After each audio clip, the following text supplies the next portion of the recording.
Good morning and welcome to today's 5 with Fitz. The S&P 500 closed at another record high and the markets are pressing even higher in early going as I stand here today. Here's my playbook. Number 1, Cathie Wood just bought another $140 million worth of this company's stock. Palantir had a big day yesterday and so did anybody who owned it. If you didn't or still don't, here's your chance.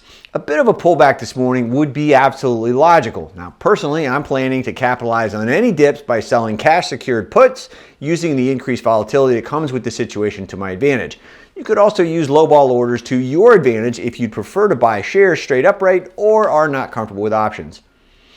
Point number 2, analysts got it wrong again. Disney knocked the leather off the ball with earnings. Analysts expected 55 cents, but the company turned in 80 cents. Revenues were similar. Analysts expected 16.78 billion, but the company posted 17.02 billion.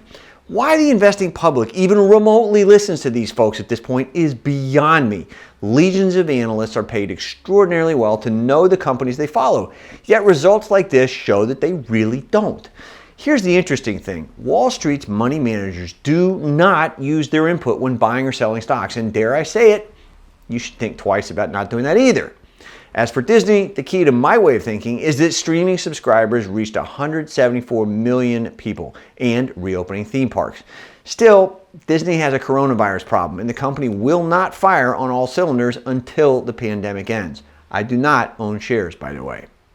Point number 3, Amazon does have an Achilles heel, and you can buy shares for under $8.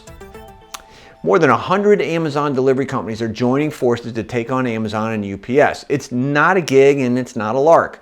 They're banding together to service the last mile, a point of control that Amazon does not yet dominate.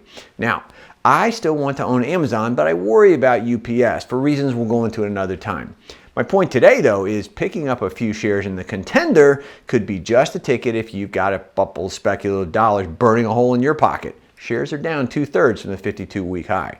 Now, if you know what this stock is, that is absolutely awesome. If you don't, and you'd like to join a worldwide group of super savvy investors who will receive my recommendation on what it is later this morning, I'd be honored. Click the link below or beside or however this goes on the internet. Point number 4. Sir Richard hits the eject button. Sir Richard sold another 10.4 million shares of Virgin Galactic this week at various prices according to SEC filings. Now, of course, shares fell naturally in pre-market trading. This is Branson's third sale since taking Virgin Galactic public in 2019 via a SPAC, and it brings the total amount of money he's recouped to 950 million cents.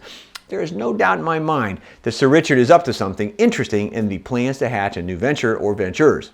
As for Virgin Galactic itself, I think the company's a crapshoot at this point. The big money, to my way of thinking, is going to be satellites, mining, or cheap payloads, not tourism.